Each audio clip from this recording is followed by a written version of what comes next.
sommaire de cette édition, le tribunal militaire pour le Kasaï a décidé de ne pas poursuivre pour crime contre l'humanité 7 militaires congolais. Le bureau de l'ONU aux droits de l'homme a regretté lundi cette décision.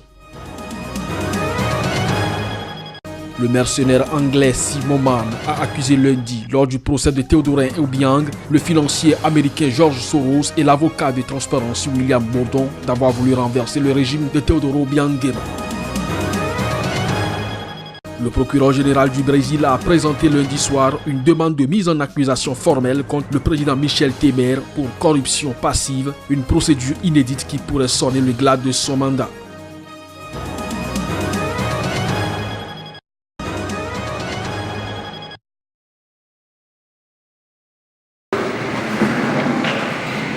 Violence dans la région du Kasaï en République démocratique du Congo. Un tribunal militaire de cette région du centre du pays a décidé de ne pas poursuivre pour crime contre l'humanité 7 militaires congolais. Ces derniers étaient poursuivis pour le meurtre de civils.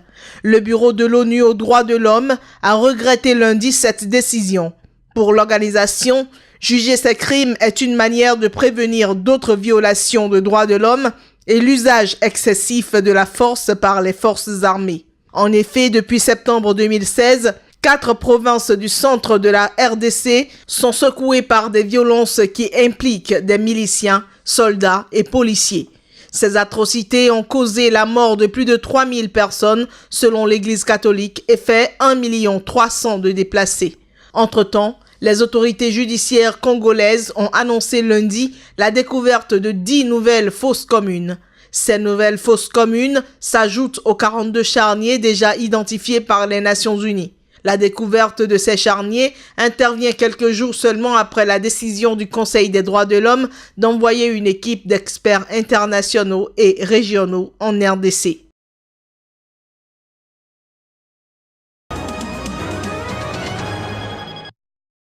Deux étudiants togolais ont été condamnés lundi à 12 mois de prison avec sursis par le tribunal de Lomé à la suite de manifestations sur le campus de l'université de la capitale pour exiger de meilleures conditions d'éducation. Poursuivis pour trouble à l'ordre public, aggravé de destruction de biens, Marius Amagbeyon et Folis Ativi, principaux meneurs du mouvement des étudiants, étaient détenus à la prison civile de Lomé depuis le 14 juin. Je suis déçu car c'est sur la base des mêmes faits que des étudiants ont été libérés la semaine dernière.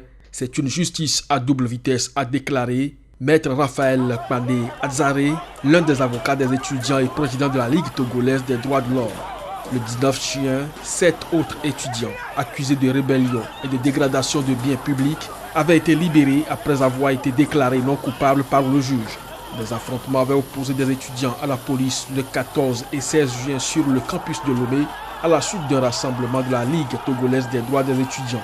Les étudiants exigent notamment la construction de nouvelles salles de cours et de salles de travaux dirigées et l'augmentation des allocations mensuelles de 12 000 à 20 000 francs CFA et des bourses de 18 000 à 30 000 francs CFA.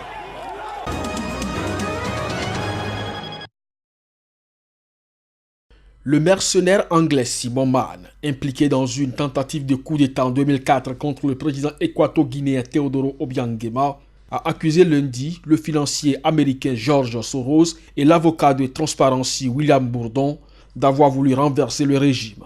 Simon Mann, 65 ans, était cité par la défense de Théodorin Obiang, fils du président équato-guinéen jugé à Paris dans l'affaire des biens mal acquis devant le tribunal correctionnel de Paris. Condamné à 34 ans de prison en Guinée équatoriale pour la tentative de coup d'État, Simon Mann a été gracié par le président Obiang puis libéré en 2009. Je n'ai pas de preuves écrites, a-t-il averti avant de livrer son récit.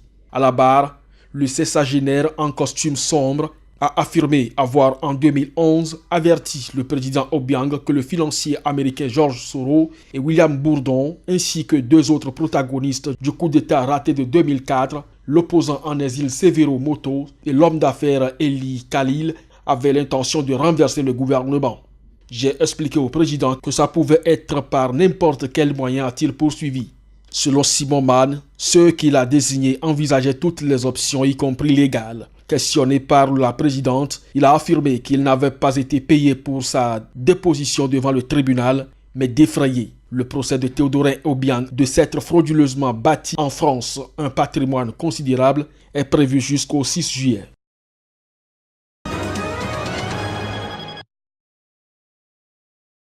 C'est ici, au sein de cette galerie située dans la commune de Marcory et Bignon, que cette dame exerce depuis des décennies. Linda Caboret est pharmacienne. Elle a ouvert son officine très fréquentée où l'on rencontre et se côtoie plusieurs diversités de toutes les sensibilités. Déchiffrer les ordonnances et surtout vérifier qu'elles ne contiennent pas d'erreurs, cela est devenu presque un sacerdoce royal pour ces pharmaciens, alors même que le métier connaît aujourd'hui beaucoup de mutations. La pharmacie d'officine, ici on est 2400 inscrits, on est déjà 1000 en officine. Et il y en a très peu dans la recherche et tout pour faire avancer. Et comme l'industrie doit se développer pour permettre à tout un chacun de pouvoir avoir accès aux médicaments, si les médicaments sont fabriqués ici en Côte d'Ivoire, ça permettra de faire baisser les coûts. Selon un rapport de la Banque mondiale, après l'Inde et la Chine, l'Afrique est devenue le nouvel Eldorado de la pharmacie. Le constat semble édifiant. Les labos indiens et chinois ont dévancé les pharmacies africaines avec des génériques low cost. Les médicaments contrefaits continuent d'avoir pignon sur rue, où la pauvreté est utilisée comme fond de commerce. Les médicaments de la rue, nous luttons contre cela parce que de plus en plus, nous avons des produits disponibles pour les populations au même prix que les médicaments de la rue.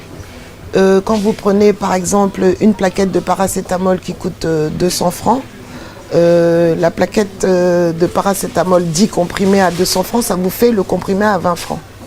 Les arguments ne manquent pas et les idées n'ont jamais fait défaut à ces pharmaciens d'officine qui ne veulent pas rester le maillon faible d'une profession qui suscite autant de vocations.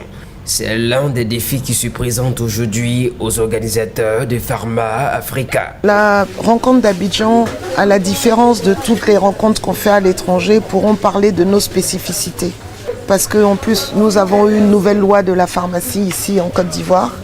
Et on veut mettre, et les laboratoires étrangers n'arrivent plus à suivre, si vous voulez. On a des autorisations de mise sur le marché différentes pour renforcer justement la lutte contre la fraude. Au-delà des ambitions qu'elles nourrissent, c'est confirmé que la pharmacie n'a jamais été autant plus proche de ceux qui la sollicitent qu'elle ne l'est aujourd'hui. Le procureur général du Brésil a présenté une demande de mise en accusation formelle contre le président Michel Temer pour corruption passive. Une procédure inédite qui pourrait sonner le glas d'un mandat secoué par toutes sortes de scandales. Quelques heures avant de devenir le premier président du Brésil à faire l'objet d'une telle demande, Temer s'était pourtant dit indestructible. Rien ne nous détruira, ni moi, ni mes ministres, a-t-il affirmé lors d'un discours au palais de Planalto.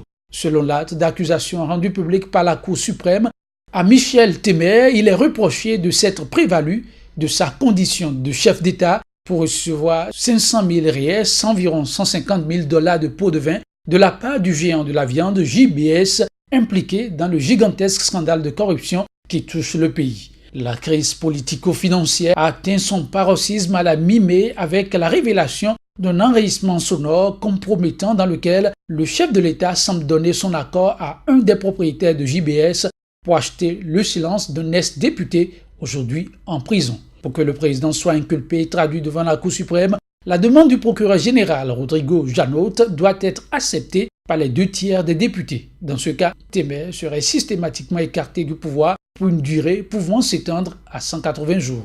En plus des soupçons de corruption, l'enquête dont il fait l'objet porte aussi sur des accusations d'entrave à la justice et d'association de malfaiteurs.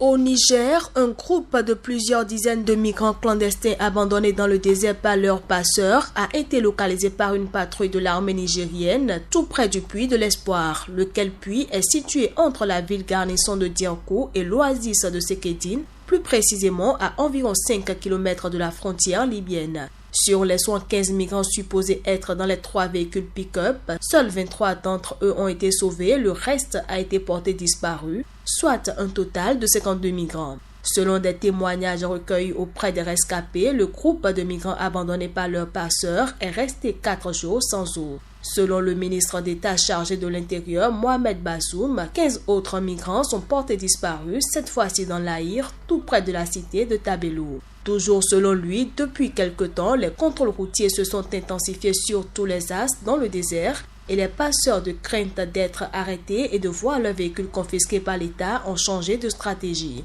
Ils naviguent hors piste pour enfin abandonner leurs passagers en plein désert, ceci tout en leur signifiant que la frontière libyenne est toute proche.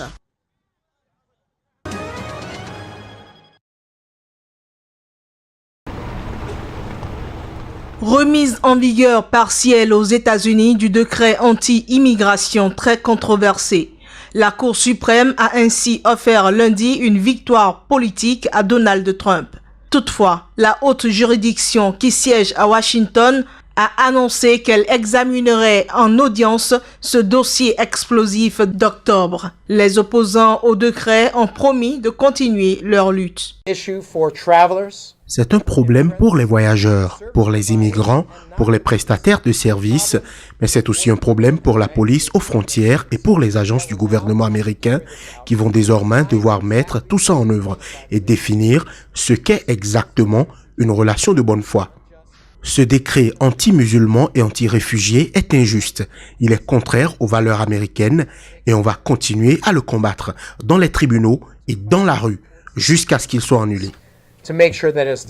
Le décret interdisant temporairement l'entrée aux États-Unis des ressortissants de 6 pays musulmans, Syrie, Libye, Iran, Soudan, Somalie et Yémen, s'appliquera à partir de jeudi vis-à-vis de quiconque n'ayant pas établi de relation de bonne foi avec une personne ou une entité aux États-Unis. Cependant, un ressortissant de ces pays venant rendre visite à un membre de sa famille établi en Amérique pourra venir, tout comme le pourra un étudiant admis dans une université américaine.